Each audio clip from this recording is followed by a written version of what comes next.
नमस्कार साथियों, BPSC solution पर आप सभी का स्वागत है। आज हम लोग बिहार स्पेशल में प्राचीन बिहार से 3 टॉपिक का ऑब्जेक्टिव क्वेश्चन देखने वाले हैं। ये टॉपिक है पूर्व ऐतिहासिक बिहार, ऐतिहासिक काल का आरंभ और महाजनपद। तो चलिए शुरू करते हैं। सबसे पहले हम लोग पूर्व ऐतिहासिक काल का ऑब्जेक्टिव देखेंगे। पहला सवाल है, बिहार में पूर्व ऐतिहासिक काल का आरंभ होता है अनुमानतः। ऑप्शन सी 40,000 ईसा पूर्व। क्वेश्चन नंबर सेकेंड, बिहार में पूर्व ऐतिहासिक काल के अवशेषों में प्राप्त हुए हैं कुल्हाड़ियों के फलक, चाकू एवं खुरपी, मृतभांड। यह तीनों जो हैं अवशेषों के रूप में प्राप्त हुए हैं। तो इस सवाल का सही जवाब हो जाएगा ऑप्शन डी। बिहार में आदि मानव के निवास के आरंभिक साक्ष्य कहाँ से प्राप्त हुए हैं? ऑप्शन बी मुंगेर एवं नालंदा से। बिहार में आदि मानव के उपस्थिति के आरंभिक साक्ष्य किस युग के हैं? ऑप्शन ए पूर्व प्रस्तर युग। क्वेश्चन नंबर 5, बिहार में मध्यवर्ती प्रस्तर युग के साक्ष्य मिले हैं। ऑप्शन सी मुंगेर से। बिहार में चिरांद एवं चेचर से किस युग के अवशेष प्राप्त हुए हैं? ऑप्शन डी नव प्रस्तर युग। बिहार में ताम्र प्रस्तर युग के परवर्ती चरण के अवशेष कहाँ से प्राप्त हुए हैं? चिरांद, चेचर, सोनपुर एवं मनेर। यह तीनों जगह से ताम्र प्रस्तर युग के परवर्ती चरण के अवशेष प्राप्त हुए हैं। तो इस सवाल का सही जवाब है ऑप्शन डी। ऐतिहासिक काल का आरंभ। पहला सवाल है, बिहार सहित पूर्वी भारत में आर्यों का आगमन हुआ था अनुमानतः। ऑप्शन सी उत्तर वैदिक काल में। बिहार सहित पूर्वी भारत में आर्यों के विस्तार में सहायक था। ऑप्शन बी लोहे का उपयोग। श्रुति तथा किंवदंती के अनुसार महाभारत युद्ध के समय बिहार में मुख्य राज कौन कौन थे? ऑप्शन सी उपर्युक्त ए और बी दोनों, यानी कि मगध तथा विदेह, अंग एवं लिच्छवी। वेद के किस ग्रंथ में बिहार के विदेह राज्य में आर्यों के आगमन तथा निवास का साक्ष्य विवरण मिलता है? Option A Shatapatha Brahmana. विदेह की प्रथम चर्चा शतपथ ब्राह्मण में मिलती है। क्वेश्चन नंबर 5, बिहार का कौन सा प्राचीन राज्य आरंभ में बहुत दिनों तक आर्यावर्त के बाहर था तथा अनार्य जाति के लोगों का आवास स्थल रहा था? Option C Magadh. बिहार में उपनिषद काल में ब्राह्मण धर्म तथा ज्ञान का महान केंद्र था। ऑप्शन सी विदेह। विदेह के राजा जनक प्रसिद्ध दार्शनिक थे। यह राज्य व्याकरण, साहित्य तथा दर्शन शास्त्र का महत्वपूर्ण केंद्र था।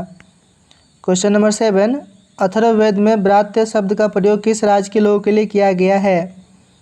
Option B Magadh. अथर्ववेद के एक सूक्त में पहली बार मगध का वर्णन मिलता है। नेक्स्ट सवाल, बिहार का कौन सा राज्य उत्तर वैदिक काल का एक महत्वपूर्ण राज्य था? ऑप्शन डी विदेह। बिहार के भौगोलिक क्षेत्र की चर्चा सर्वप्रथम किस साहित्यिक रचना से मिलती है? Option D Shatapatha Brahmana. महाजनपद। 6ठी शताब्दी ईसा पूर्व में भारत में 16 महाजनपदों का उदय हुआ। इनमें कितने महाजनपद वर्तमान बिहार के क्षेत्र में स्थित थे? Option B 3। 16 महाजनपदों के बारे में जानकारी बौद्ध ग्रंथ अंगुत्तर निकाय से मिलती है। क्वेश्चन नंबर 2, निम्न में से कौन सा महाजनपद वर्तमान बिहार के क्षेत्र में स्थित नहीं था?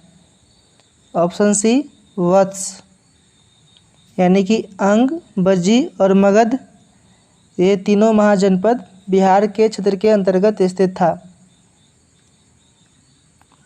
बिहार के किन क्षेत्रों में अंग महाजनपद स्थित था? ऑप्शन सी भागलपुर एवं मुंगेर। अंग महाजनपद की राजधानी थी। ऑप्शन डी चंपा। बुद्ध के समय तक चंपा की गणना भारत के 6 महानगरियों में की जाती थी।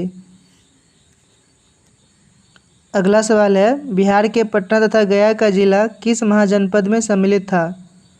Option B Magadh. मगध महाजनपद की राजधानी थी। ऑप्शन ए गिरिवर्ज यानी कि राजगीर। मगध तथा अंग महाजनपद को कौन सी नदी पृथक करती थी? ऑप्शन सी चंपा नदी।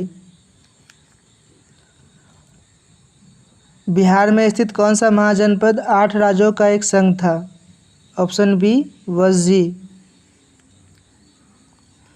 वज्जी संघ में कौन सा राज्य सम्मिलित नहीं था? ऑप्शन डी चेदी। वज्जी संघ की राजधानी थी। Option A Vaishali. बिहार के भागों में स्थित कौन सा महाजनपद में गणतंत्र था?